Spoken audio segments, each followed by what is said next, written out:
Welcome in P9 Police. This is our new police station. We're going to be doing something slightly different with our custody suite roleplay in terms of proceeding or processing someone to prison. So first things first, we've got Mr. Ravy has been arrested. He's been arrested for dangerous driving as an example. So Mr. Ravy, first things first, we need to get your fingerprints. So if you can come in with me and just place yourself up against this for me, please. What you need to do is your third eye. It could be set to left alt or whatever you have it as. Left click on the person, and then you've got these different options.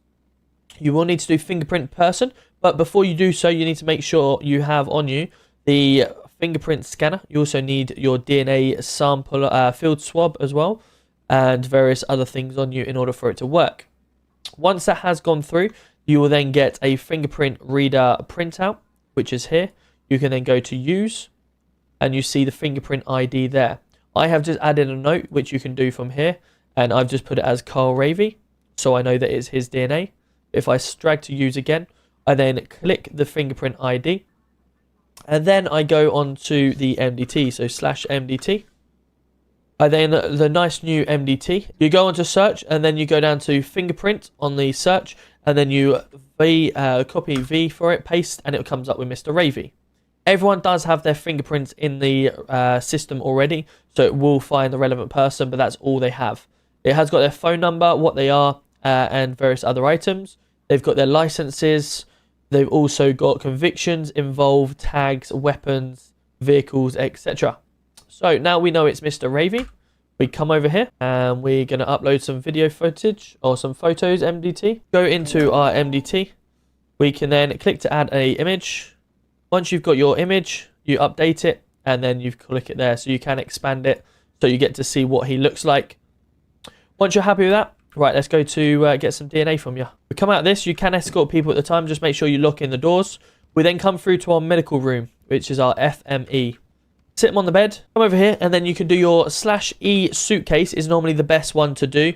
Or suitcase 2, sorry, suitcase 2 is normally the best, because it brings out like a DNA looking briefcase. Come over to the bed, you can do your /me's in order to get your DNA out. Third eye again, and left click and collect DNA. Once it goes through the relevant protocol, it will then show up as a DNA sample, which you can then drag to use again, and you can see it's up there. And I've also added a note that says Ravy's. I click on the sample, and then I go into my MDT again. This is where you need to add it as a tag, and you go DNA, and it adds it as a tag here. So what would then happen is, when we search people from now, future, you click on tags, and you click that, and it then will come up with his name just there, and that's where his DNA is. Any other tags that you've got to them, so for instance, you could add a tag of, let's just say bloods, and then what we'll do, we'll go into tag again, and type in bloods, and you'll be able to find everyone that has got the bloods tag, stuff like that, and that would be quite cool for your MDT. Also, if you're wanting to look at different people and you want to stay in the MDT, you can just go off of the MDT slightly, and it obviously gives you the ability to look outside of it, which is a pretty cool feature. You also have the ability to go into multiple tabs, so you can have multiple different MDTs open at once. So come and follow me. Once you've got the DNA up and running, you want to then take them down to the cells, put them in the cells down here. Okay, so once they're in the cells and locked up, then you want to get your MDT up again. Cool, so now you go onto the little flag here, and go down to the bottom right where it's the plus. You can then start writing title. So we arrested him for dangerous driving. Summary. So this is where you would bring up your incident details of the incident. So you paste your template, and then you can type in all of your incident details, as we say that we do with the MDT. Once you've filled in all of that lot, you can then click if it's a report, if it's an incident, warrant, or BOLO. You can add more information like your evidence. You've got the DNA, you can add that in there, and various other things. You've also got suspects, civilians, officers, etc. What you then want to do is obviously click on suspects, because Ravy was involved, so you click the little plus and he comes up. What you then want to do is drop down, add charges, and we're looking now at dangerous driving. Dangerous driving charges, it's recommending a jail time of 6 and a fine of 600. You can do the -10%, 20%, etc. Once you're happy, you click add, and then you can do the little drop down up there, and you've got it here.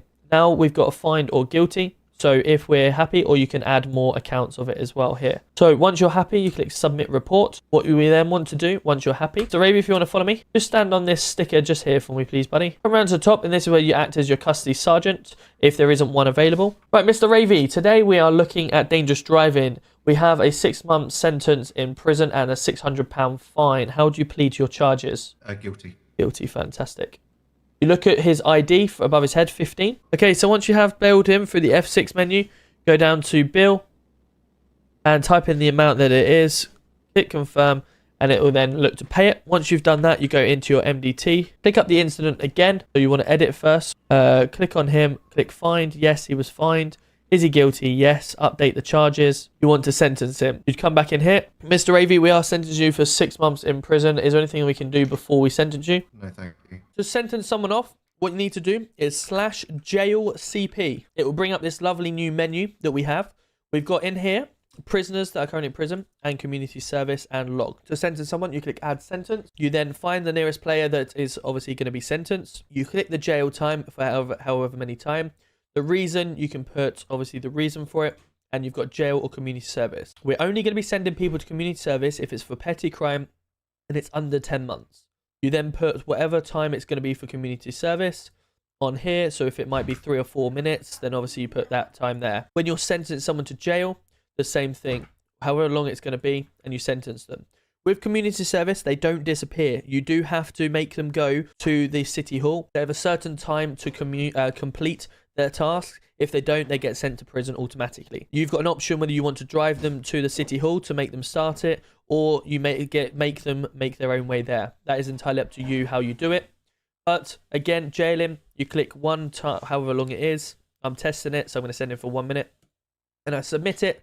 And he is sent to prison for 1 minute. I click on the prisoners. Now I can see ID 85. Habibi has been sent to jail less than a minute ago by myself. I can then exit, and that is it. Then you move on. Click again, JLCP. You can go into prisoners, and you can see how many prisoners are currently in prison and how long they've got left. Same thing with the community service. And in the MDT, as long as everything's done, you are now done, and you can move on to your next task. You can close that one off, and then we can have a look in Mr. Ravi, and you can see his report here. There is actually a report number, so we could use that report number for the evidence locker. That would probably be the best ideal. So you would use that for the evidence locker. So you'd copy and paste it straight into there. And once you're happy with the MDT, that is him now done, and he can then move on, and you can move on to your next report. Now let's have a little bit more look into the MDT. There is an availability, put announcements, so you can put your title, meeting or a training session coming up, and write all the context, where it is. You can even attach pictures or whatever you want to attach, post it in there, and then you'll be able to see it where the traffic training is, etc. You can also pin it if you want to, or you could delete it and it will say who by, and it will be in the bulletin. Over here is your warrants and your bolos. Obviously, we've got a bolo out for Mr. Howard Mark. You get to see the offence was witnessed by an officer, recorded, Home Office approved body cam. You can see there's any tags involved on it, and it's all on there. Once you're happy, you can then, it has expired, but if you come down to the right hand side, you can update the report here. Because he has been updated and he has been pled guilty, obviously someone just hasn't got rid of the warrant on it. So you can just change that back to report, and then update the MDT, and this should now come off there. The warrant has now gone. Same with the bolo, and if you're happy you've caught the person involved, then you can add the charges on whatever charges it's going to be. And if there are more people on there, then obviously you can add more people, type in their name, and go from there. Now it's finished with the bolo, you can put it back to report and then update it. And he has now been updated, and that will disappear off there. You can search for vehicle models, the plates, the owner's citizen ID, and any vehicle tags if you want to. Again, that tag there is where it would come up with the by us adding the tags. And that is how you look through them all, guys.